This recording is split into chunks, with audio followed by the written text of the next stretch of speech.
eu vou manter o que meu pai fez para mim. Continuar investindo R$300, uma taxa de 1%, em mais 10 anos, 30 ao todo, vai estar com 30 anos de idade, ele tem 1 milhão.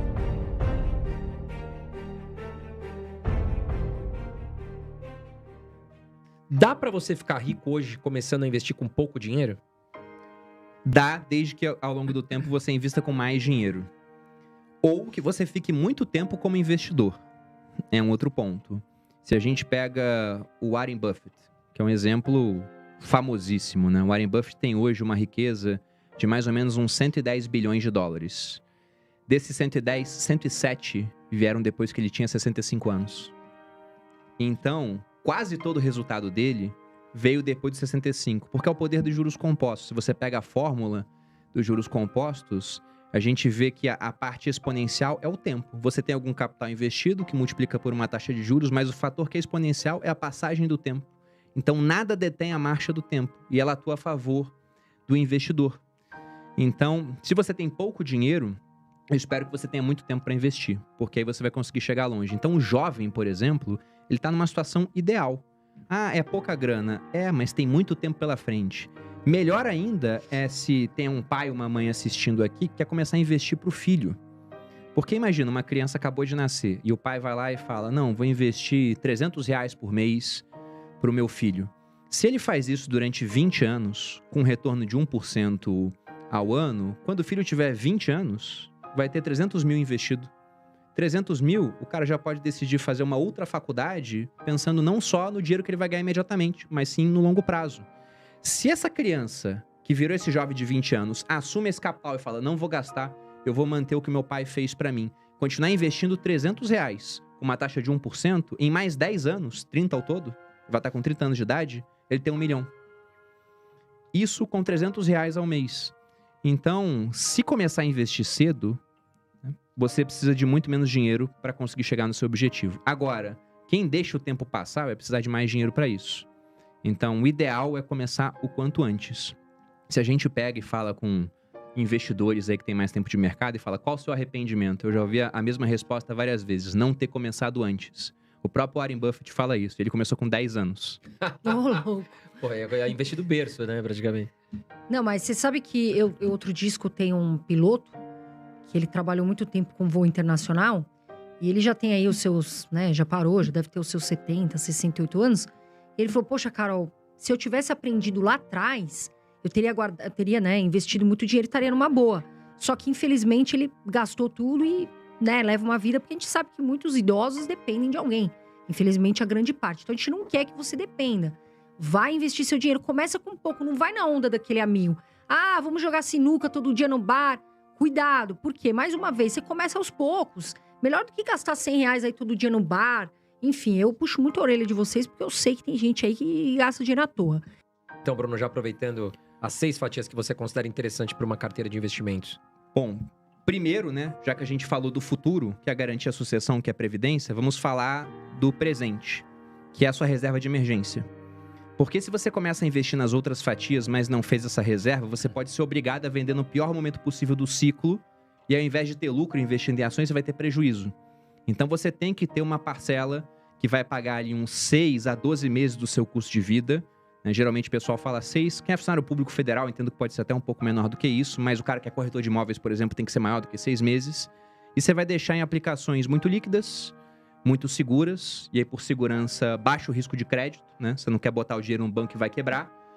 E também pouca volatilidade, como por exemplo um Tesouro Selic, e que geralmente rendem mal, porque são muito líquidas e muito seguras, mas agora com juros muito altos rendem bem. Então essa é a primeira fatia de todas, reserva de emergência. Aí você garante o seu presente.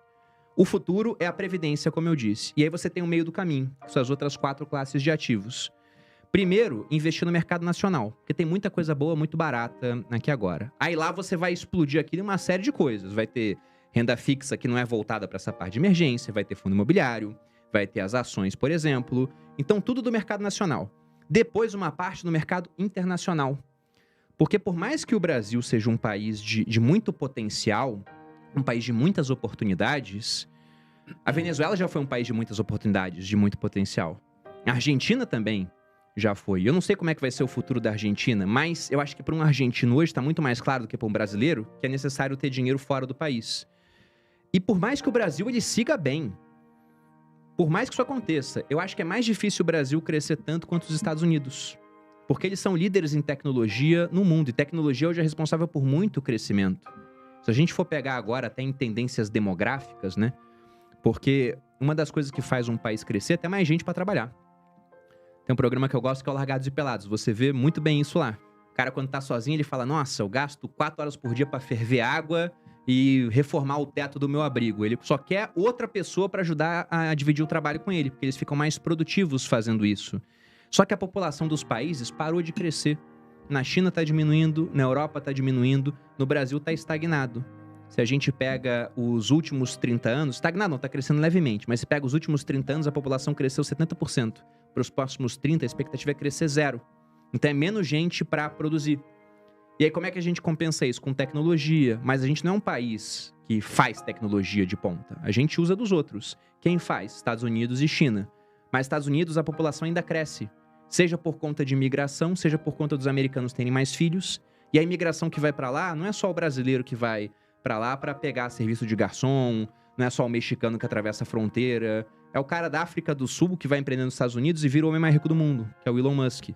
Então eles têm uma capacidade de atrair boas cabeças muito interessante. E eu quero estar presente nesse mercado e acho que todo mundo deveria estar, primeiro por questão de sobrevivência, porque a gente não sabe o que vai acontecer aqui, e segundo que é um mercado que ao longo do tempo tem sido imbatível, se a gente pega aí pelo menos os últimos 2 séculos. Então, reserva de emergência, alocações nacionais, alocação internacional, previdência na outra ponta. E aí tem 2 que são pensando mais em segurança. Um deles é o Bitcoin, que é um ativo que ele, se corretamente armazenado, é inconfiscável. Então, o governo vai lá e bloqueou suas contas bancárias, bloqueou o seu patrimônio. Não tem como bloquear o seu Bitcoin se ele está na sua wallet. Eu até dei um exemplo durante a retomada, né, do Afeganistão pelo Talibã. O afegão, devia ser quase ninguém isso, porque acho que a informação não chega lá igual chega em outras partes do mundo. Mas se o afegão tivesse bitcoins, ele poderia sair do país sem nada, porque a conta bancária dele foi bloqueada quando o Talibã tomou o poder. Mas só com as palavras-chave para abrir uma conta em uma corretora em um outro país, recuperar o acesso ao wallet e vender os seus bitcoins. Então, eu interpreto o Bitcoin como meu seguro contra um fim do Brasil. Seria isso. Porque eu poderia pegar isso e ir para qualquer outra parte do mundo sem levar nada aqui do país. E a outra é pensando em segurança em termos familiares. Não é, nem de longe, uma fatia do portfólio que deve ter o melhor rendimento de todos, mas é interessante que é ter o imóvel. Quando eu digo imóvel, é um imóvel para você morar. Outros imóveis entrariam na parte de investimentos nacionais. E aí, por que eu digo que não deve ser o melhor tipo de investimento? Porque, muito provavelmente, um fundo imobiliário que compra imóveis na Faria Lima vai ter um rendimento melhor ao longo do tempo do que o seu imóvel residencial em Alphaville, por mais que seja uma ótima região. Mas é muito mais procura pela Faria Lima. É mais fácil de administrar, é mais diversificado. Então, como investimento, eu prefiro muito mais fundo imobiliário. Só que para você morar, para sua esposa poder decorar como ela quiser, para os seus filhos poderem crescer na casa, para ter um pouco mais de segurança do ponto de vista psicológico, que é importante para várias pessoas. Eu não tenho problema em morar em imóvel de aluguel. Mas a Malu uma hora chegou para mim e falou: eu quero ter minha casa, agora a gente tem dinheiro, vamos fazer isso? Eu falei: tudo bem. São sonhos, né? Exatamente, é sonho. Então essa seria a 6ª fatia desse portfólio. E aí, com essas 6, eu acho que a pessoa está muito bem servida para ter uma vida financeira ultra estabilizada, com muita diversificação. Diria até, não vou falar que ela está antifrágil, mas ela está extremamente robusta frente aos acontecimentos do mundo, por mais diversos que sejam.